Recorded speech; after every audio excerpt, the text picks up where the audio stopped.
Saudações a todos que nos acompanham pela Web TV Jesus ao Centro. Hoje, no segundo programa, nós falaremos um pouco sobre os sacramentos. Os sacramentos foram todos instituídos por Jesus Cristo. Você sabia? Em nome do Pai, do Filho e do Espírito Santo. Amém. Os sacramentos todos são vias de santificação, ou seja, através do sacramento, nós recebemos a graça de Deus, que como estradas ou pontes nos ligam a Deus. Deus ele quer se aproximar dos homens.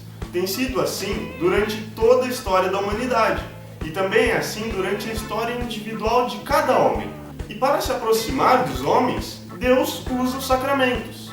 Portanto, os sacramentos não são apenas símbolos, sinais ou meras formalidades, mas verdadeiras ferramentas que Deus usa para se aproximar dos homens e que os homens usam para se aproximar de Deus.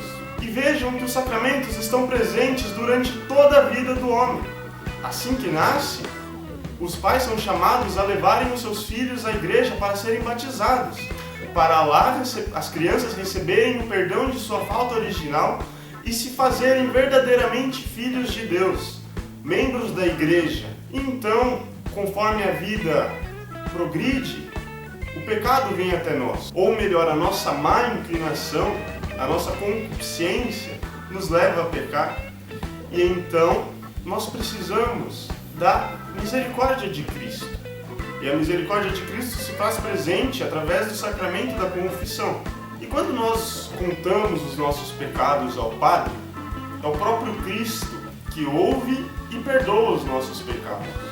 Então a vida prossegue e nós precisamos de um alimento para a nossa alma, para continuarmos nessa caminhada. Nós precisamos da presença de Jesus, pois sem a presença de Jesus, nada conseguiríamos fazer. E a presença de Jesus nas nossas vidas se dá fisicamente, materialmente, realmente, através da Sagrada Eucaristia, na qual o Padre também, ao levantar a hóstia e o cálice, transforma o que era pão em carne e o que era vinho em sangue. E nesta carne e nesse sangue está realmente presente Jesus Cristo. Por isso, a devoção, o respeito ao Santíssimo Sacramento, ou seja, à hóstia e ao vinho consagrados, deve ser tremendo. Todas as vezes que passamos diante do sacrário, do tabernáculo nas nossas igrejas, devemos dobrar os nossos joelhos em sinal de respeito e adoração ao Cristo que está realmente presente ali. Mais adiante nas nossas vidas, por volta dos 14 anos, quando atingimos a idade da razão, e quando atingimos a idade da razão, somos chamados a confirmar o nosso batismo, dando sim por nós mesmos, já que no nosso batismo foram os nossos pais e padrinhos que deram um sim por nós. Então, quando somos crismados, nós declaramos por nossa própria vontade que desejamos participar da igreja viva, da igreja de Cristo. E quando nós declaramos que temos vontade de participar desta igreja, nós também recebemos o Espírito Santo. Portanto, o sacramento da crisma, ele é a confirmação do nosso batismo e a unção do Espírito Santo. O bispo, que é quem ministra o sacramento da crisma, ele vai com óleo sobre a cabeça do crismando e unge. E através dessa unção, o Espírito Santo desce sobre nós e permanece conosco até a nossa morte. Portanto, o sinal da crisma, ele permanecerá conosco para sempre. Após a crisma, vem os sacramentos do trabalho, a ordem ou o matrimônio. A ordem é um sacramento que convida alguns a imitarem Jesus mais de perto. É o sacramento dos padres, na qual alguns rapazes são chamados a viverem o celibato e a pobreza, na dedicação total ao reino de Deus. Assim como Cristo se dedicou, os padres, através do sacramento da ordem, são chamados a se dedicarem de corpo e alma durante toda a sua vida para Cristo. E através do sacramento da ordem é que nós recebemos os outros sacramentos, pois sem os padres não existiria Eucaristia, não existiria crisma.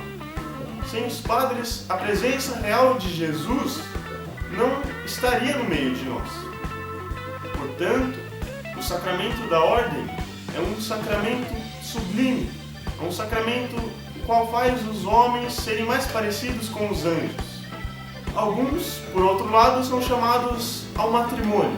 O matrimônio é um sacramento que, assim como todos os outros, vem auxiliar as pessoas a viverem bem aquilo que Deus chamou elas a viverem.